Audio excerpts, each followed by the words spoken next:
जय श्री गणेश। हरे कृष्ण, हर हर महादेव। नमस्कार बंधुओं, कैसे हैं आप सभी। उम्मीद करती हूँ बहुत अच्छे होंगे आप लोग। और सावन के इतने त्यौहार हैं कि इन त्योहारों का आप लोग जम के आनंद ले रहे होंगे पूरे परिवार के सहित। बंधुओं, आज हम लोग अंतर यात्रा में यात्रा करेंगे नाग पंचमी के ऊपर।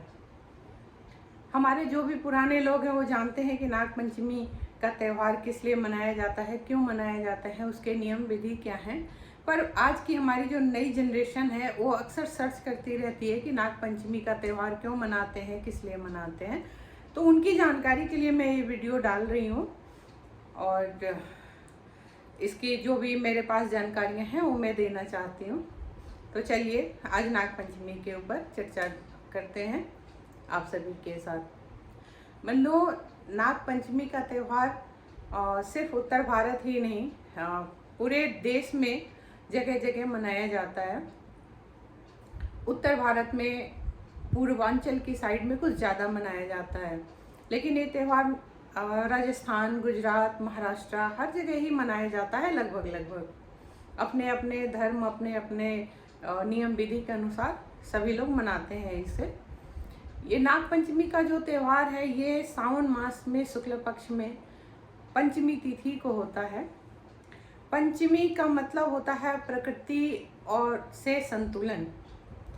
अगर इसको एक अलग नज़रिए में ले चल के देखें तो पंचमी का संतुलन बहुत अच्छा रहता है, जो प्रकृति से उसका संतुलन है। और इसीलिए हमारे यहाँ भारत भूमि में देखिए सर्पों की भी पूजा की जाती है। इंसान की तो बात ही छोड़ दीजिए, नागों की पूजा होती है, क्योंकि हमारे धर्म में, हमारे देश में नागों को भी दिव्य शक्ति के रूप में माना गया है। ये त्यौहार जो लोग करते हैं जे अपने अपने यहाँ सभी की अपनी विधियाँ होती हैं, लेकिन एक जो सिंपल विधि होती है जो हर व्यक्ति कर सकता है, रोज़मर्रा की ही ज़िंदगी में जैसे हम लोग पूजा पाठ करते हैं उस तरीके से कर सकता है। मैं उसकी थोड़ी सी जानकारी आप लोगों को देती हूँ।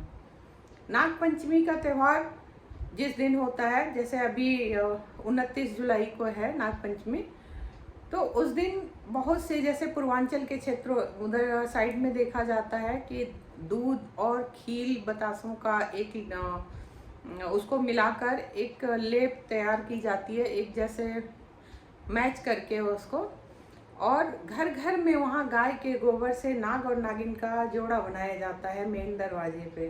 कहते हैं, ऐसी मान्यता है कि घर के अंदर नाग नागिन का आना निषेध हो जाता है। अगर नाग नागिन देख लेते हैं कि मेरा जोड़ा बना है तो उस घर में नहीं घुसते हैं। और वो जो खील बतासे और दूध का जो भोग होता है उसे नाग नागिन के नाम पे चढ़ाया जाता है। बहुत जगह ऐसा भी होता है कि उस दूध को या उस लेप को लेकर जगह जगह सांपों के बिल ढूंढे जाते हैं और जगह जगह चढ़ाए जाते हैं। आमतौर पे जैसे आजकल जो सपेरे हैं, जो नाग पंचमी के दिन बहुत सारे सपेरे नाग को लेकर चलते हैं, तो लोग उस नाग को भी दूध पिलाते हैं। ऐसी मान्यता है कि इन सब चीज़ों से हमारे सारे दुख दर्द क्लेश दूर हो जाते हैं, सांप हमारी रक्षा करते हैं। लेकिन अगर सिंपल उसमें देखा जाए तो हम लोग क्या कर सकते हैं। जिस दिन नाग पंचमी हो उस दिन आप अपने घर में एक थाली के अंदर चाहे शंकर जी की मूर्ति रख सकते हैं, नहीं तो बाजार से एक छोटा सा नाग चांदी का या पीतल का या तांबे का जो भी लेना चाहें आप ले सकते हैं। मैं तो यही कहूँगी भगवान भोले शंकर को ही आप थाली में बिराजिए, क्योंकि उनके गले में ही स्वयं वासुकी लिपटे हुए हैं। और जब राजा की पूजा होती है तो प्रजा अपने आप ही उसके अनुकूल रहती है। तो आप दूध लीजिए, फूल रखिए, दूध रखिए, दही रखिए, जो भी पूजन की सामग्री है, रोली, चंदन, कपूर, हल्दी, जो भी है, अक्षत, कुछ फूल, मिठाई, फल फूल जो भी आप रखना चाहें उसको रखिए। और सर्वप्रथम गंगा जल से भगवान शंकर को स्नान कराइए। उसमें वासुकी का अपने आप ही अपनी पूजा होती चली जाएगी, क्योंकि वो नाग ऑलरेडी हैं भगवान शंकर के गले में। उसके बाद आप दूध से, गुलाल से, चंदन से, कपूर से, जैसे भी आप पूजा करना चाहें सब कुछ करिए। रोली, चंदन, हल्दी का टीका लगाइए। आप कपूर और एक छोटी बाती घी का दिया भी जलाइए, धूप जलाइए। और जो आरती की सामग्री है उसमें एक रुई बत्ती लीजिए, रुई बत्ती में घी डालिए और उसमें थोड़ा सा टुकड़ा एक कपूर का डालिए, 2 लौंग डालिए फूल वाले और एक छोटी इलायची हरी डालिए। उसके बाद सारी जब पूजा हो जाए तब उनको बढ़िया से साफ करिए, एक साफ तौलिया से उनको साफ करिए, फिर उनको यथा स्थान पे विराज दीजिए और पुनः उनको वस्त्र पहनाइए, उनको फिर उसके बाद उनको आरती करिए। आरती करने में आप इन जो भी ये सामग्री मैंने बताई है इससे इनकी आरती करनी चाहिए, क्योंकि इससे ये प्रसन्न होते हैं। और जब भगवान शंकर प्रसन्न होंगे तो वासुकी और मतलब अपने आप ही वो प्रसन्न हो जाएंगे। तो हमें भिन्न भिन्न तरीके से सर्पों की पूजा करने की जरूरत नहीं पड़ेगी। एक वासुकी की पूजा आपने किया तो सारे सर्पों की पूजा हो गई। क्योंकि हमारे यहाँ देखिए सांप जो है स्वयं भगवान शंकर के गले में है। अब आप समझ लीजिए कितनी दिव्यता है उनके अंदर, कितनी दिव्य रूप में हमारे भारत भूमि पर उनको पूजा जाता है। भगवान कृष्ण को लीजिए जो स्वयं नाग के फन पे नृत्य करते हुए देखे जा सकते हैं, पाए जाते हैं, शास्त्रों में हम लोग देख सकते हैं, पढ़ सकते हैं। आप भगवान विष्णु को देखिए, स्वयं शेषनाग पर ही वो शयन करते हैं, शेषनाग की सैया पर ही वो विराजे रहते हैं। तो कहने का मतलब यही है कि हमारे यहाँ सांप भी बहुत पूजनीय हैं।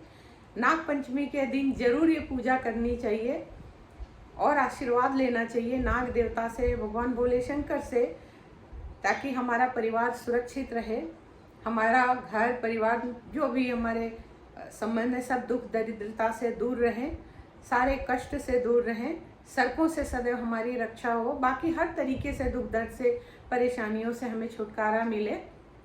इसलिए इस व्रत को जरूर, इस दिन अपने त्यौहार को जरूर मनाना चाहिए। इसकी लिए एक खास प्रार्थना भी करनी चाहिए नाग देवता से कि प्रभु आप सदैव हमें आशीर्वाद दीजिए, अपने आशीर्वाद से हमें सिंचित करिए, कभी आप हमारे दरवाजे पर आगमन ना करें, नाग देवता सदैव हमारे घर से दूर ही रहें और हमारे बच्चों की रक्षा हो। इसी के साथ आज का ये विषय हम लोग यहीं पे समाप्त करते हैं। इसके लिए आप सभी का बहुत बहुत धन्यवाद। मित्रों, आप सभी से पुनः फिर अनुरोध करूंगी कि मेरे जो भी वीडियोस आ रहे हैं उस पर प्लीज़ आप लोग कमेंट कीजिए, लाइक कीजिए, सब्सक्राइब कीजिए और इसे जितना ज़्यादा हो सके शेयर कीजिए, ताकि मुझे और प्रेरणा मिले नेक्स्ट वीडियो के लिए। और नहीं भी करेंगे तो कोई नहीं है, वो आपके ऊपर ही निर्भर कर सकता है, मैं सिर्फ अनुरोध ही कर सकती हूँ। मुझे अपने विचार रखने हैं, मैं ज़रूर रखूँगी। पसंद आए ना पसंद आए तो भी आप लोग कमेंट में लिखने का प्रयास कीजिएगा, इससे मेरा हौसला अफजाई होगा। और हौसला अफजाई करेंगे तो निश्चित तौर पे मैं और बेहतर आप लोगों के सामने रखूँगी। तो चलिए अब आज इजाज़त दीजिए, इस अंतर यात्रा की यात्रा को यहीं समाप्त करते हैं। हरे कृष्ण।